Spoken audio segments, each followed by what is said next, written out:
Today we're going to go through the process that I go through right before I mount a scope and all the way through how I mount a scope and the reasons why I go through it and the process that I do.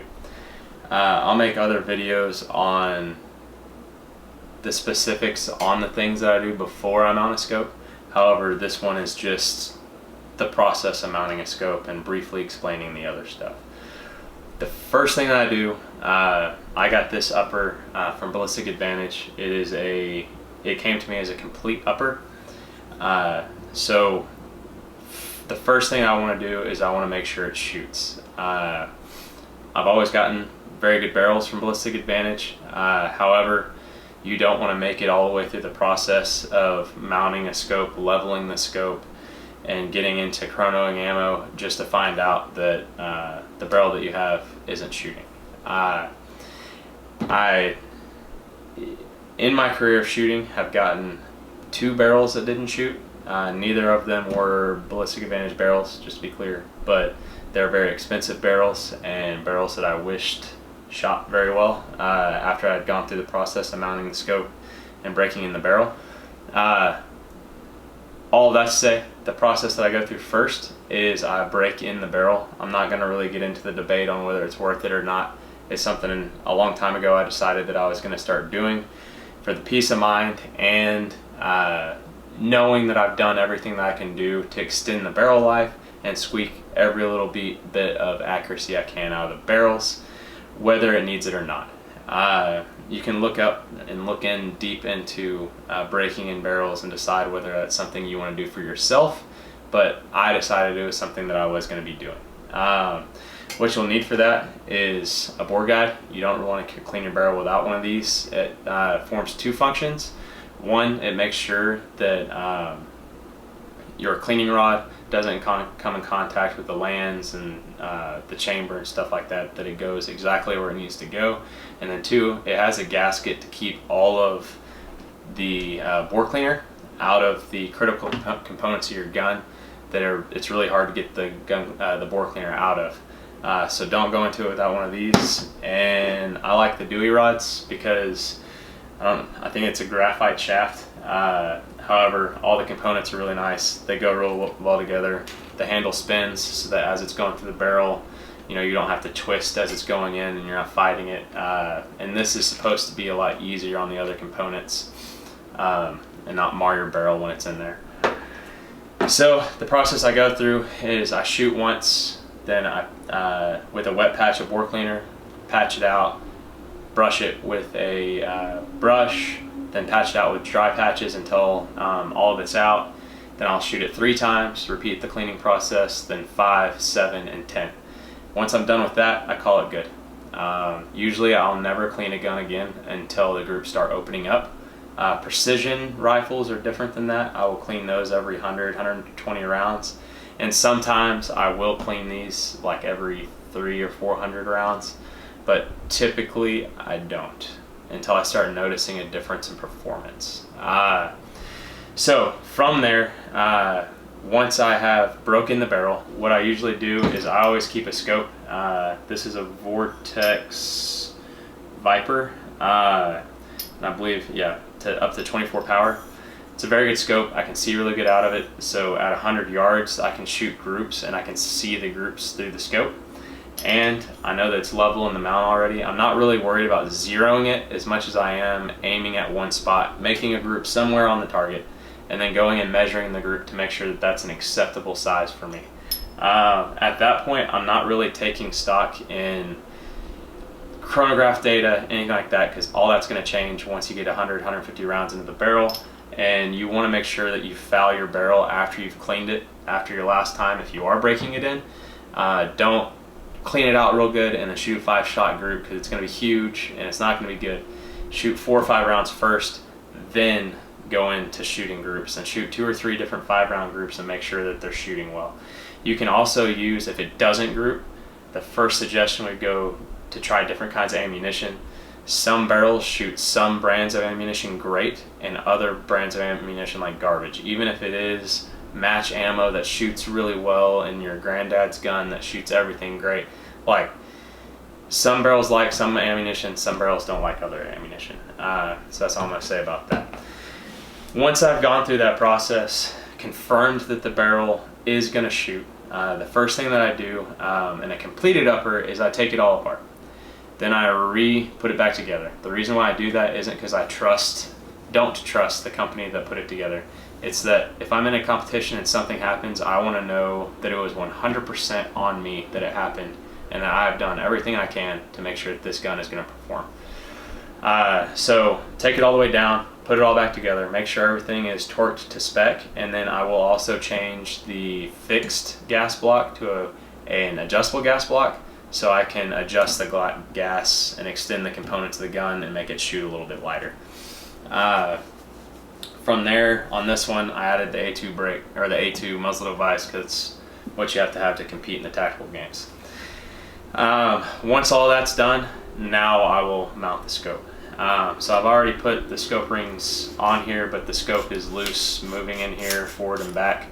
I'm not going to go into eye relief. You can go into it, but basically you want to be seeing the biggest circle inside the tube that you can. Go into it. What I like to do, there's a couple different things when you're mounting your scope that you want to make sure that you don't do. One is you don't want to butt the bell housing. I call it a bell housing. I don't know what it's really called.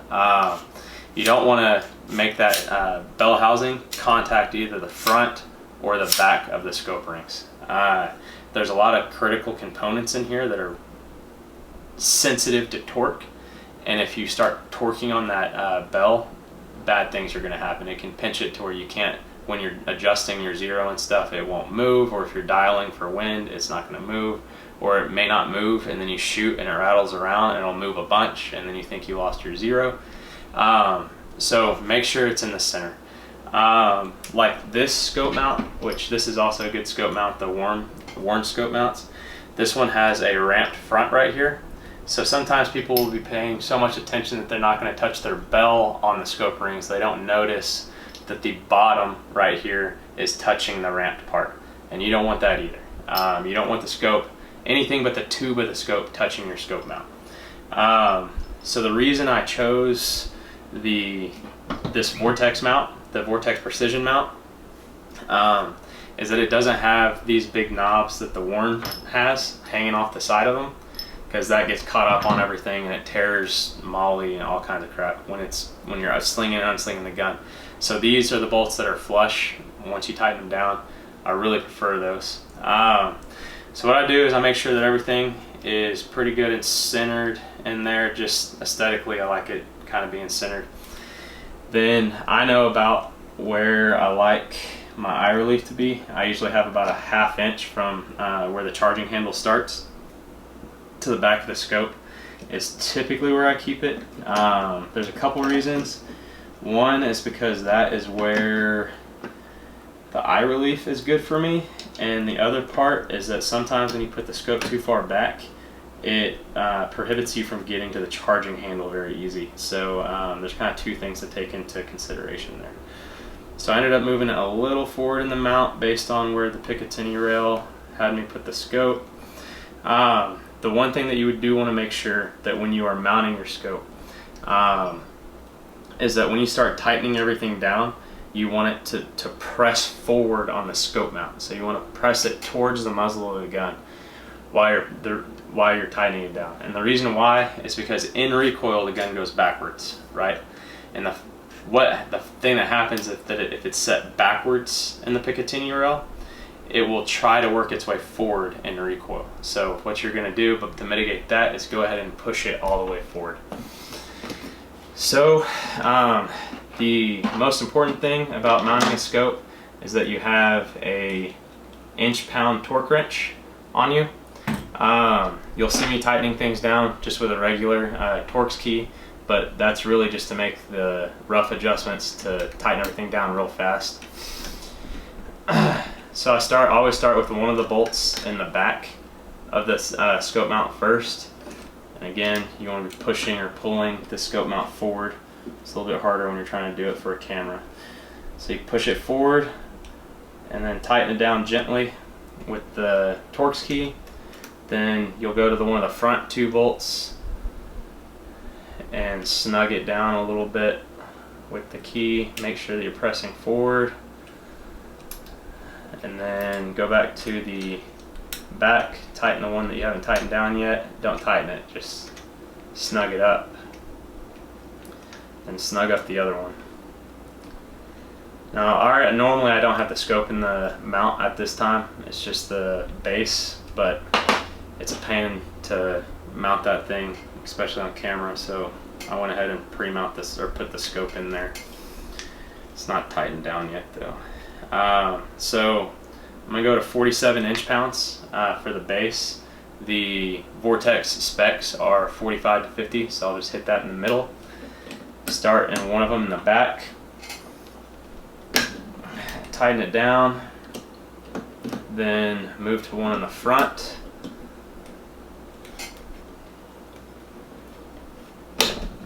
Tighten it until it pops, then go to one in the back again, and then the last one in the front, and then check the ones that you did first, just like a tire nut. You want to check all of them again. Alright, so now we're on to the frustrating part. Well, it's frustrating if you don't do it right. So it is a big deal with scopes that your scope, the reticle, is vertical, perfectly vertical to the axis of your bore. The reason why is if your scope is canted like this, whenever you go to use your you're imparting trajectory on the barrel already with your zero at 200 or 50 yard, 200 yard zero. So you're imparting trajectory on your barrel already. If your scope is canted, then when you go to use your BDC or your mill reticle in the bottom of the scope, you will make sure, a lot of people have something on the scope that makes sure it's level. So you'll level up your scope, you have trajectory on it already, now it's canted, and then now your barrel is going to be facing up and to the right. And you're going to notice that, man, I'm missing everything right, there must be wind. There's no wind, your scope wasn't level. And the amount that it has to be out of level isn't very much to make your bullet several inches off at 300-400 yards. And a lot of people, well, it's just 700, or it's just a couple inches.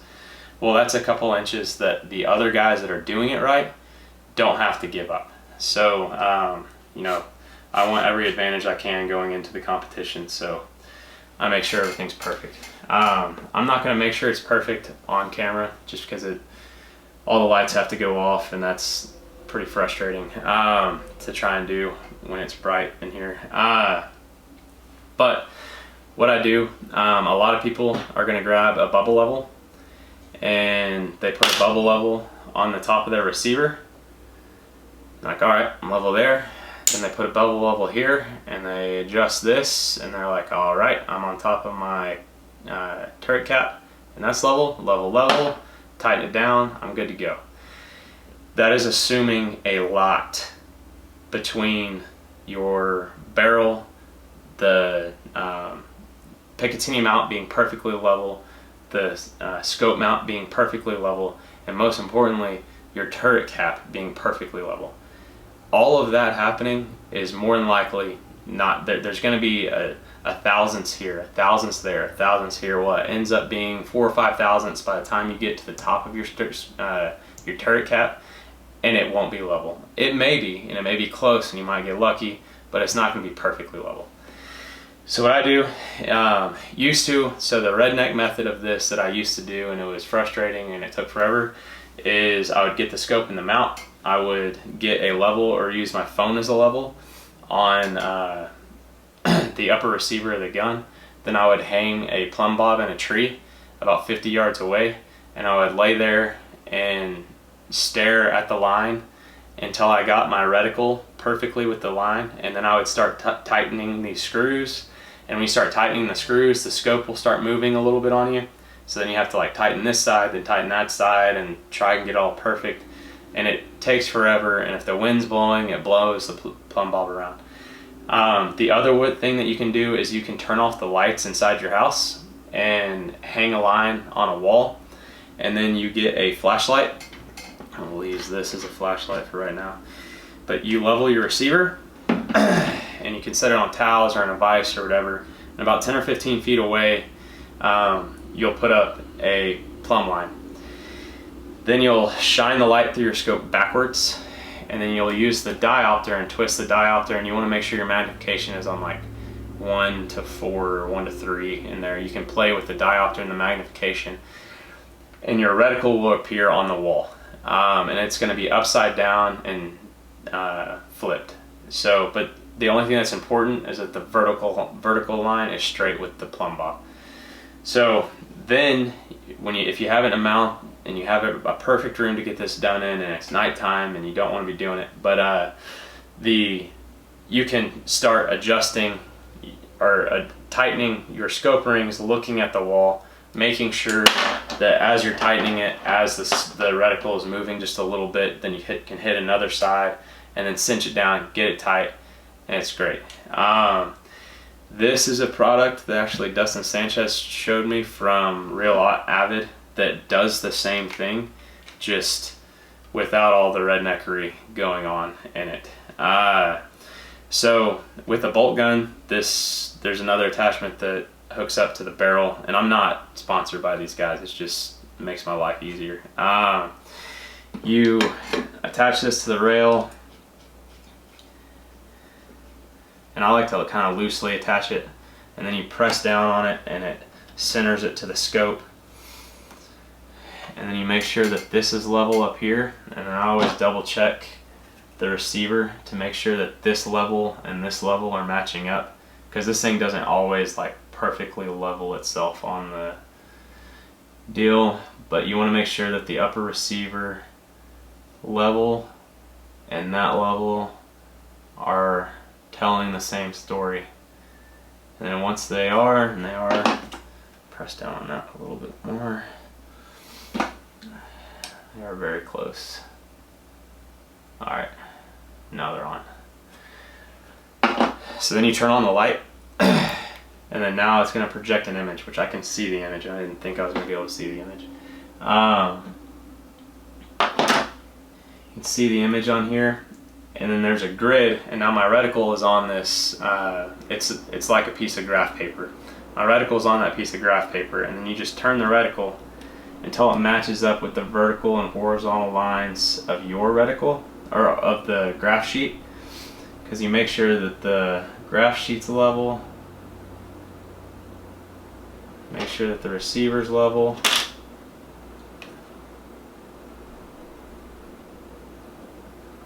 that's level, receiver's level,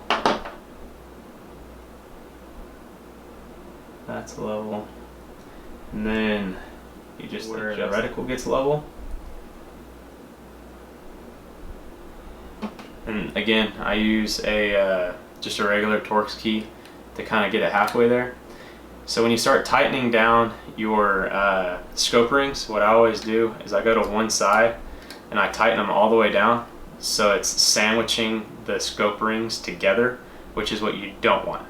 So what I do is I go ahead and I tighten them down, and the reticle will cheat its way over. As you tighten that side, it'll go over. I kind of snug them up on the way that they're not supposed to be, and then once I get them down, I'll back them off about 2 or 3 turns. Depending on your scope rings, they're all a little bit different. So that way I know that they're not going to be sandwiched together when I start tightening the other side.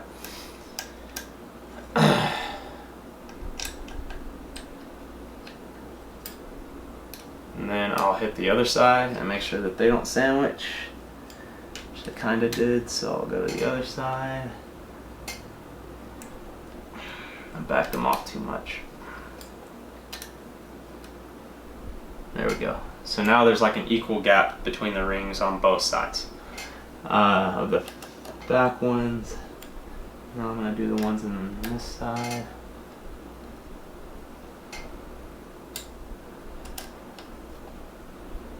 Now there's an equal gap on both sides there. So like I said, you don't want the rings sandwiched together on either side. You just want basically the gap to be the same. This gap right here to be the same on both sides. So now that we've gotten those together, kind of make sure that we're back on here.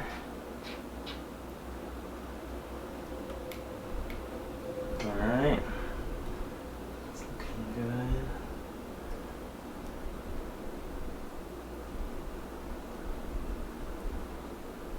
Alright.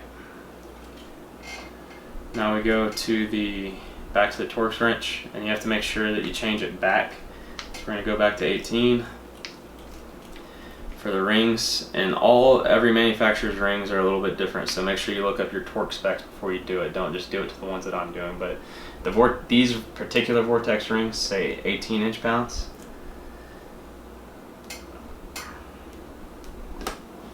And you'll notice that 18 inch-pounds is not a lot. It is not as much as you would think that you would need to tighten down a scope.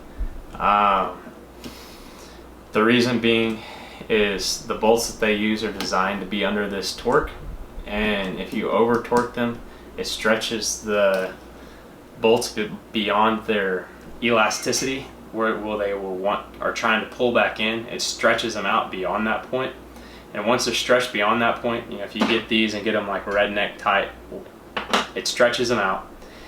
Then inevitably your mount or your rings will come a little bit loose. So you're like, man, they're loose again, I didn't tighten them enough, and you tighten them down harder, and then it stretches them even more, and there's no memory left in it. The bolt won't try and pull it back together. What ends up happening is you get frustrated with the mount, you'll end up snapping it off, then you got to drill one out, you blame the manufacturer, and it's a long story. So the most important part of mounting your scope is that everything is going to be under the correct torque specs. So you go back around and hit all of them again, and you want to hit them in an alternating pattern, just like the lugs on a tire. So I'm doing the front left right now. I'm going to do the back right.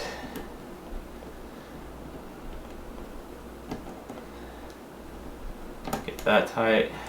Now the front right and back left. And then go back to the ones that you tightened first and make sure that they didn't loosen up when you tighten the opposite one. And then the one you did first on this side. The one you did first on that side. Alright, so now I have my scope level. I know that it is, when I go to use, I use a BDC to 250, 350, 450 yards. In 3-gun I use a BDC. In long range shooting you don't use BDCs, you'll use like mill trees, like a Horus reticle, something like that, trimmer reticle. However, any reticle that you're using when you're using holds, your scope being level, whether it's a wind hold or a trajectory hold, your scope being level is extremely important. So a lot of shooters will think like, man, I hold to 200 yards, but when it starts getting to 270, 300, 350, 400, whenever they have to start using their BDC or their mill reticle,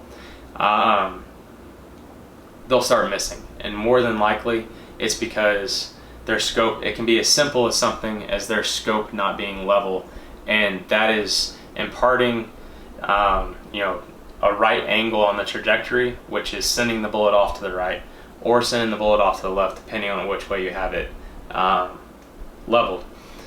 What I do not suggest doing is leveling your scope by holding it out and looking at the reticle and being like, yeah, that looks level.